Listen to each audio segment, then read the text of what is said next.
왜 이렇게 지극히 상식적인 판결을 두고 우리가 그 결과를 가슴 졸이면서 봐야 되는지, 너무나 상식적이고 지극히 당연한 판결인데 항소심에서 무죄가 나면서 1심에서 수긍할 만한 판결을 두고 그렇겠거니라고 생각했다가 갑자기 항소심에서 납득할 수 없는 논리로 무죄가 나니까 대법원 판결마저도 우리가 가슴 졸이면서 봐야 되는 그 상황이 되게 안타깝고 유감스러웠습니다. 그리고 아까 우리 정청래 위원장님께서 반대 이유가 다수의 의견보다 훨씬 더 길다라고 얘기했는데 당연하죠. 차장님, 논리가 분명하면 판결이 길어질 이유가 전혀 없습니다. 변호사님. 논리가 분명할 때는 판결 이유는 원래 간단한 겁니다. 안 되는 것을 이러쿵저러쿵 말을 만들어서 그것을 변명하려면 논리가 길어지니까 반대 논리가 판결 이유에서 훨씬 더 길게 나올 수밖에 없는 겁니다. 분명한 논리를 짧게 얘기하면 될 것을 어떻게 생각하십니까? 다수 의견과 소수 의견 모두 나름대로 의미를 가지고 있고 존중해야 된다고 생각합니다. 안타까운 것은요, 항소심에서 제대로 판결을 했다면 어제 판결이 최종심이 되었을 것입니다. 그리고 이재명 후보의 정치 생명에 관해서 어제 최종적인 결론이 났을 것입니다. 그런데 항소심이 납득할 수 없는 판결을 하면서 이제 다시 파기환송돼서 고등법원으로 내려가고 판결이 나더라도 아마 재상고할 겁니다. 그러면 결국은 대선 전에 최종 확정 판결이 나기는 어려운 상황이 되어버렸습니다.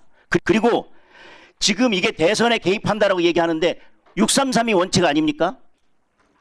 633이 원칙이면 이 사건은 벌써 끝났어야 됩니다.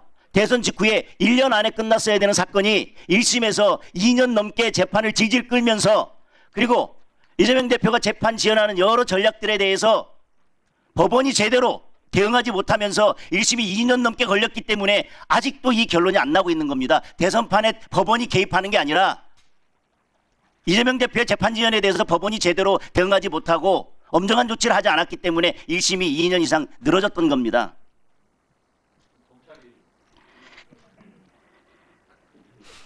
송달 안 받고 그렇지 않습니까? 자, 이 사건에 있어서 매우 중요한 진술이었습니다.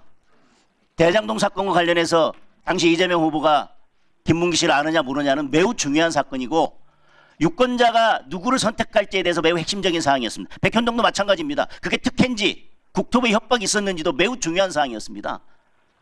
그리고 골프를 쳤느냐 안 쳤느냐, 협박이 있었느냐 아니냐는 당연히 의견도 아니고 과장된 것도 아니고 사실에 관한 진술이었습니다. 너무나 지극히 상식적인 판단을 두고 이렇게 긴 시간이 걸려서 결국은 아직까지 최종 결론을 내지 못한 것에 대해서 안타깝게 생각을 하고요.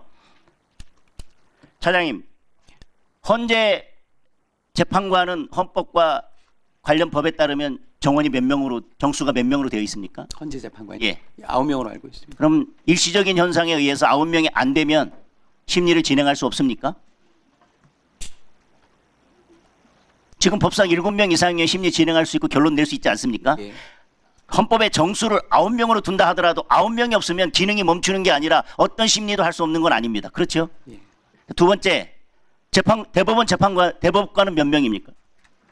대법원장님을 제외하고 13분이시고요. 그중에 한 분은 법원행정처장을 맡고 있기 때문에 재판에 관여하지 헌법과 법률의 규정에는 그렇습니다. 그런데 일시적으로 예를 들면 대법관 2명이 공석이다라고 한다면 대법원은 모든 재판을 멈춰야 됩니까?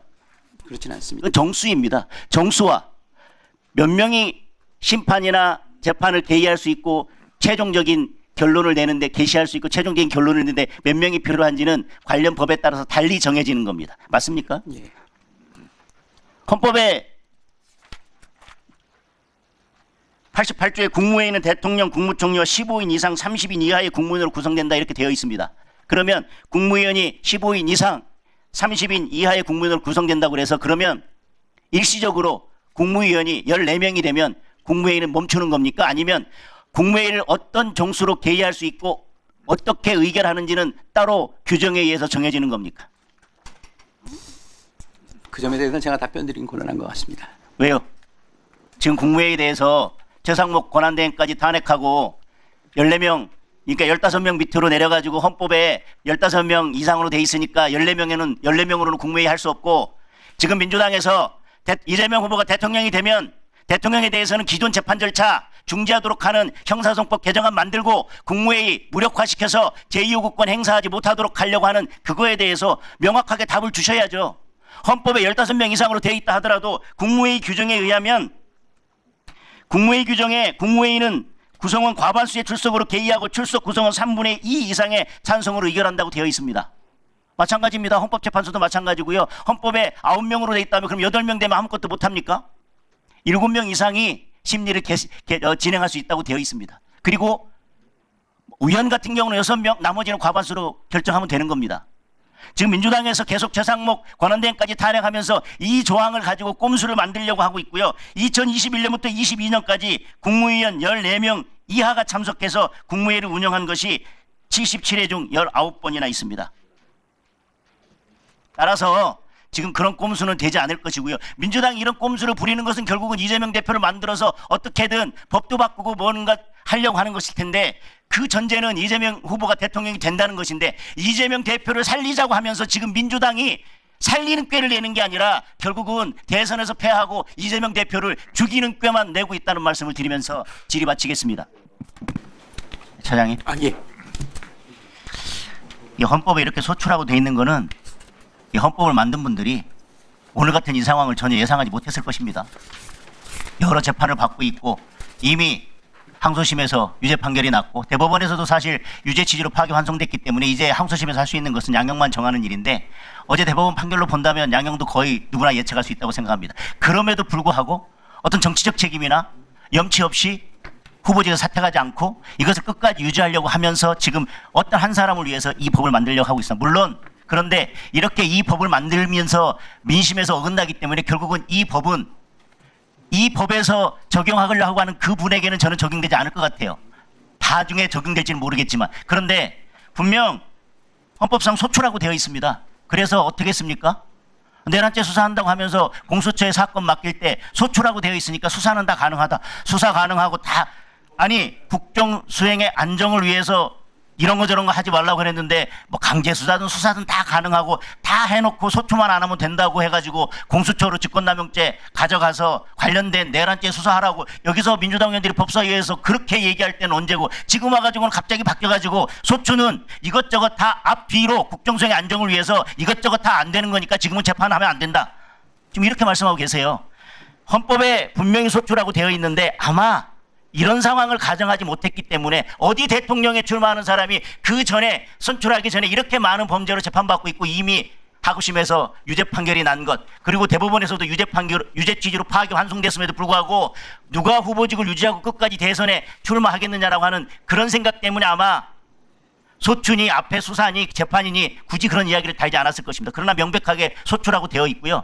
이 범위를 넘어서서 특정인에게 특혜를 주는 것은 저는 헌법상 허용되지 않는다고 생각합니다. 평등권에 어긋난다고 생각합니다.